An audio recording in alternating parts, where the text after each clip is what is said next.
Hello all of you, आगे पढ़ना चालू करते हैं अपन। देखो, टाइप ऑफ कस्टम ड्यूटी अपना कंप्लीट हो गया। अब अपना नेक्स्ट टॉपिक है that is classification of duty. Classification मतलब क्या, पहले तो वो पढ़ते हैं। ये चैप्टर दो चीजों से बना है, classification and types. Types of custom duty तो हो गई कि कस्टम ड्यूटी कितनी कितनी प्रकार की होती है, वो हो गया। क्लासिफिकेशन मतलब पता कैसे करें कि गुड्स इस नाम से बुलाया जाए। मतलब कल अगर आप देखना चाहते हो कि मैं ये गुड्स इंपोर्ट कर रहा हूं, इस पर रेट ऑफ ड्यूटी क्या होगी, तो उसे देखने के लिए कभी कस्टम की किताब उठानी पड़ेगी। जो कस्टम की किताब है, जीएसटी की भी कुछ ऐसी किताब है, वो उस किताब के अंदर, जैसे कोई मान लो चॉकलेट में डेयरी मिल्क मंगवा रहा है, तो अब वो उस कस्टम की किताब में ये देखने के लिए कि डेयरी मिल्क पे कितनी रेट ऑफ ड्यूटी है, तो उस किताब में ये नहीं लिखा होगा डेयरी मिल्क पे इतनी, किटकैट पे इतनी, इस पर इतनी। उस किताब के अंदर चॉकलेट पे रेट ऑफ ड्यूटी दे रखी होती है, और वो चॉकलेट की रेट ऑफ ड्यूटी आपकी डेयरी मिल्क, किटकैट जो भी आपने मंगवाई है उस पर लगेगी। लेकिन देखो, ये जो आपने क्लासिफाई किया ना कि हाँ मैंने तो किटकैट मंगवाई है, किटकैट तो एक चॉकलेट होती है, तो क्लासिफिकेशन कोई चॉकलेट वाली कैटेगरी में होनी चाहिए, उसको क्लासिफिकेशन बोलते हैं। समझ में आया? अब प्रॉब्लम क्या है जिसके अंदर, क्यों चैप्टर पढ़ने की जरूरत है? अगर मैं आपको बोलूं कि भाई चॉकलेट पे ये रेट ऑफ ड्यूटी है, आपने चॉकलेट मंगवाई, तो दिक्कत क्या है? कोई दिक्कत नहीं है। दिक्कत अब आएगी, एक मशीन मंगवाई आपने, वो मशीन जो है वो फोटोकॉपी का भी काम करती है, वो स्कैनिंग भी करती है, वो फैक्स भी करती है, वो प्रिंट का भी काम करती है। अब प्रॉब्लम क्या है कि कस्टम की किताब में प्रिंटर की रेट ऑफ ड्यूटी अलग है, फोटोकॉपी की अलग है, स्कैनर की अलग है, फैक्स की अलग है। लेकिन अब आपने जो गुड्स मंगवाया है वो तो चारों ही काम करता है। अब आप फंस गए कि रेट ऑफ ड्यूटी प्रिंटर की लूं, फैक्स की लूं, फोटोकॉपी की लूं, कौन सी लगाऊं? तो ऐसे केस जब प्रैक्टिकल लाइफ में और भी कई प्रॉब्लम्स आती हैं, तो गवर्नमेंट कहती है आपको ये जानना है कि आपका गुड्स कौन सी कैटेगरी में क्लासिफाई होता है, कि वो फोटोकॉपी है, कि वो प्रिंटर है। तो उस केस के अंदर गवर्नमेंट कहती है आप ये चैप्टर रेफर करोगे। इस चैप्टर में केवल आपको यही सिखाया जाता है कि किस तरीके से हम किसी गुड्स की रेट ऑफ ड्यूटी का पता करते हैं। अगर वो गुड्स कुछ इस तरीके का है कि वो और कहीं नहीं, एक सिंगल जगह क्लासिफाई होता है, तो कोई दिक्कत ही नहीं है। लेकिन जैसे अभी मैंने एग्जांपल लिया ना, तो दिक्कत आती है। मोबाइल है, टेलीकम्युनिकेशन डिवाइस, नेटवर्किंग डिवाइस और कम्युनिकेशन डिवाइस, और भी कई नाम से जाना जाएगा। टेलीकम्युनिकेशन डिवाइस की रेट अलग है, कम्युनिकेशन ना क्या बोलते हैं उसको, नेटवर्किंग की अलग है। आप फंस गए कि यार ये इस पर रेट ऑफ ड्यूटी कौन सी होगी। मेरी बात समझ में आ रही है? बहुत सारे ऐसे प्रोडक्ट होते हैं जहां आप उलझ जाओगे कि इस पर रेट ऑफ ड्यूटी का पता कैसे करें। ठीक है, मेरे टाइम का एग्जांपल में बहुत फेमस एग्जांपल था कि उसके अंदर एक बंदा एक गेम मंगवा रहा है। ठीक है, स्क्रैबल एक गेम होता है, आपने सुना होगा। वो स्क्रैबल उसने मंगवाया।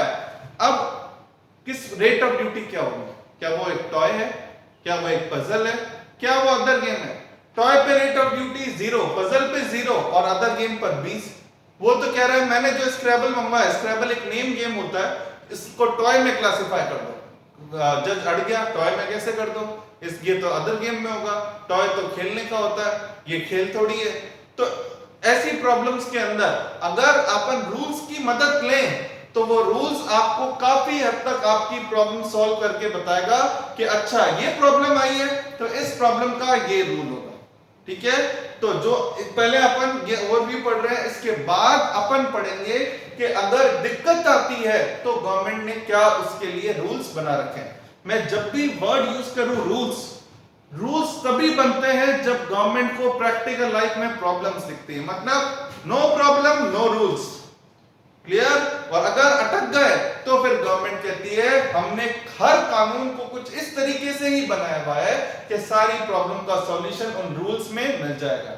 बट भगवान बचाए इन रूल से, अपन बिना रूल्स ही कैसे अपन के गुड्स पे रेट ऑफ ड्यूटी पता कर सकते हैं? आइए वैसे वो पढ़ते हैं। देखो, जब कस्टम की किताब खोलोगे तो कस्टम की किताब में सेम तरीका जीएसटी में भी लागू है, तो एक यहां पढ़ो या वहां पढ़ो, एक ही बात है। तो सुनो, टोटल 21 सेक्शंस है। 21 सेक्शंस में गवर्नमेंट ने अपनी रेट ऑफ ड्यूटी की किताब को बांटा है। उन 21 सेक्शंस में 98 चैप्टर्स, अलग अलग नाम के अलग अलग चैप्टर्स। उन चैप्टर्स में पहुंचे 98 चैप्टर्स के अंदर फिर जब आप जाओगे तो वो कोई पर्टिकुलर प्रोडक्ट है तो उस प्रोडक्ट की सब क्लासिफिकेशन का नाम होता है हेडिंग। हेडिंग जो होती है, देखो मेरी बात सुनो, चैप्टर जो होता है वो होता है 2 डिजिट का। उस 2 डिजिट के चैप्टर के अंदर बहुत सारे नाम होते हैं। मैं आपको ये एग्जांपल से समझाता हूं ताकि आपको इस एग्जांपल से एकदम क्लियर होगा। सबसे पहले जैसे 98 चैप्टर में एक चैप्टर है जिसका नाम है ऑयल। ऑयल जो है वो है चैप्टर नंबर 20 में मान लीजिए, ठीक है। फॉर एग्जांपल मैं एक गुड्स इंपोर्ट कर रहा हूं, वो है फूड ऑयल, ठीक है। खाने के लिए जो ऑयल काम आता है मुझे पता करना है। मैंने आज ऑर्डर दिया है कि मुझे रिफाइंड ग्राउंडनट ऑयल ऑर्डर करना है। अब मैं पहले देख रहा हूं कस्टम ड्यूटी उस पर कितनी है, तो रिफाइंड ग्राउंडनट ऑयल पर रेट देखने के लिए मैंने कस्टम की किताब मंगवाई। किताब आ गई, बहुत मोटी सारी किताब थी। अब उस किताब में रिफाइंड ग्राउंडनट ऑयल कहां लिखा हुआ है, ऐसा थोड़ी यूं पन्ने यूं करके थोड़ी पता चलेगा। उसमें क्या करेंगे, सबसे पहले अपन चैप्टर्स पे जाएंगे। चैप्टर में मैं 1 2 3 4 करके पढ़ूंगा कि ऑयल वाला चैप्टर कौन सा है। तो चैप्टर नंबर 20 मुझे दिखा, ऑयल 2 डिजिट का चैप्टर था। फिर अब जब जैसे ही ये ऑयल वाले चैप्टर में गया, मुझे 4 डिजिट की बहुत सारी हेडिंग दिखी। फूड ऑयल, लुब्रिकेंट ऑयल, और भी कई प्रकार के ऑयल्स आते हैं, स्क्रैप ऑयल वगैरह वगैरह बहुत सारे। और उसमें जो थी वो मैंने नोटिस किया कि वो जो हेडिंग है, ये हेडिंग जो है वो है 4 डिजिट की, जिसमें पहली 2 डिजिट चैप्टर वाली है और नेक्स्ट जो 2 है 1 1 1 2 1 3 1 4 अलग अलग हेडिंग है। फूड ऑयल की 1 1, लुब्रिकेंट ऑयल की 1 2, इंजन ऑयल की 1 3। तो आपको कौन सा ऑयल में जाना है वो हेडिंग देख लो। मैंने कहा लुब्रिकेंट ऑयल क्या काम का मेरे तो ये हेडिंग काम आएगी फूड ऑयल। अब जैसे ही मैं 2011 हेडिंग पे गया, पहले मैं चैप्टर पे गया, अब मैं हेडिंग पे गया। जब हेडिंग पे गया तो हेडिंग पे खोल के देखा, एक हेडिंग के बाद मुझे सब हेडिंग्स दिखी। वो सब हेडिंग 6 डिजिट की दिखी मुझे, जिस 6 में पहली 4 डिजिट कौन सी थी, हेडिंग वाली थी, ठीक है। मतलब जब मैंने फूड ऑयल खोला तो उसमें फूड ऑयल में आया कि खाना बनाने के लिए तो बहुत सारे ऑयल काम आते हैं, groundnut oil, coconut oil, olive oil, बहुत सारे, और सबकी सब हेडिंग 6 डिजिट की थी, जिसमें पहली 4 फूड वाली थी। तो अब मैं सब हेडिंग तक पहुंच गया हूं, 6 डिजिट की थी। अब मैंने कहा मैं जो गुड्स मंगवा रहा हूं, मैं जो फूड ऑयल मंगवा रहा हूं वो तो ग्राउंडनट है, तो इन दोनों को तो मैंने देखा ही नहीं। ग्राउंडनट ऑयल का टेबल, ये 6 डिजिट का आइटम खोला। अब जैसे ग्राउंडनट ऑयल खोला, ग्राउंडनट ऑयल खोलते उसमें भी आया single refined, double refined, triple refined, no refined, बहुत सारे आया। ये जो आया इसको बोलते हैं टैरिफ आइटम, ये 8 डिजिट का दिखेगा। और इस 8 में पहली 6 डिजिट कौन सी होंगी, सब हेडिंग में। सब हेडिंग 6 डिजिट की होती है, उसमें 4 डिजिट किसकी होती है, हेडिंग की, और 4 डिजिट जो हेडिंग की होती है उसमें 2 किसकी होती है, चैप्टर की। तो ये सीक्वेंस चलती जाती है, आपको प्रॉब्लम ही नहीं आने देती ये किताब कहती है आप ऑयल में डील करते हो तो चलो ऑयल वाले में जाओ, उसमें फूड ऑयल में देखते हो तो दिखा हुआ है फूड ऑयल हेडिंग है, फिर आप फर्दर सब हेडिंग में जाओ।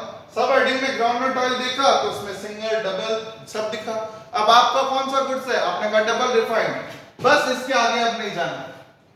किताब कुछ इस तरीके से बनी है, जब 8 डिजिट कोड आ जाएगा, टैरिफ आइटम आ जाएगा, टैरिफ आइटम के सामने रेट ऑफ ड्यूटी दिख जाएगी, और वही तो हमें पता करनी थी। और यही क्लासिफिकेशन होता है। क्लासिफिकेशन मतलब जानना। तो कैसे जाना और कैसे जानते हैं हम, पहले चैप्टर में जाते हैं, चैप्टर से हेडिंग पे जाते हैं, हेडिंग से सब हेडिंग पे जाते हैं, और सब हेडिंग से कहां जाते हैं, टैरिफ आइटम। और टैरिफ आइटम के सामने क्या दे रखी होती है, रेट ऑफ ड्यूटी। आपको याद रखना है टोटल चैप्टर्स कितने हैं, ये याद रख लेना। चैप्टर्स के बाद आपको याद रखना चैप्टर कितने डिजिट का होता है, हेडिंग कितने डिजिट की होती है, सब हेडिंग कितने डिजिट की होती है, और टैरिफ आइटम कितना डिजिट का होता है, इतना ही याद रखना है। ये तो मैंने आपको प्रोसेस सिखाया, इस तरीके से प्रैक्टिकल लाइफ में फॉलो करते हैं, प्रैक्टिकल लाइफ में। अब बात आती है, हर चीज इतनी आसान नहीं होती, आसान नहीं होती। जैसे कल अगर मैं आपको बोलूं कंप्यूटर, तो कंप्यूटर में पहले कोई एक चैप्टर होगा मशीन, मशीन के अंदर टेलीकम्युनिकेशन, नेटवर्किंग, कई तरह की डिवाइस होगी, नेटवर्किंग में अंदर फर्दर फिर क्लासिफिकेशन होगी, प्रिंटर, स्कैनर वगैरह बहुत कुछ। अब मैंने जो आपको एग्जांपल लिया था कि मैं जो मशीन मंगवा रहा हूं वो प्रिंटर, स्कैनर सबका काम करती है, और टैरिफ आइटम में प्रिंटर की अलग है, स्कैनर की अलग है, आप तो फंस गए। कि सर टैरिफ आइटम पे पहुंच गया हूं लेकिन अभी भी सॉल्यूशन नहीं हो रहा है, कुछ ऐसी प्रॉब्लम आ रही है, तो प्रॉब्लम्स के सॉल्यूशन के लिए हम लोग पढ़ेंगे रूल्स। और रूल्स हैं rules 1 to rule 6, total 6 rule हैं जो आपकी प्रॉब्लम सॉल्व करेंगे। कब? जब आपको दिक्कत आएगी। दिक्कत बोले तो आप डायरेक्ट चैप्टर से टैरिफ आइटम में कहीं अटक जाते हो, तो जब आप अटक जाओगे तो आपकी प्रॉब्लम को सॉल्व करने के लिए क्या आने वाले हैं? रूल्स। ठीक है, तो रूल्स बेसिकली क्या होते हैं? फॉर प्रॉब्लम सॉल्विंग, और टोटल रूल्स कितना है? 1 to 6। हर प्रॉब्लम आपकी एक अलग प्रॉब्लम को सॉल्व करेगा, हर रूल आपकी एक अलग प्रॉब्लम को सॉल्व करेगा। रूल 2A वो अलग प्रॉब्लम सॉल्व करेगा, 2B अलग प्रॉब्लम सॉल्व करेगा। तो ईच एंड एवरी प्रॉब्लम्स के लिए हमारे पास रूल है। ठीक है, तो ये ओवरव्यू तो क्लियर हुआ आपको। अब इसके बाद अपन रूल्स पे चलते हैं कि कौन सा रूल क्या कहता है।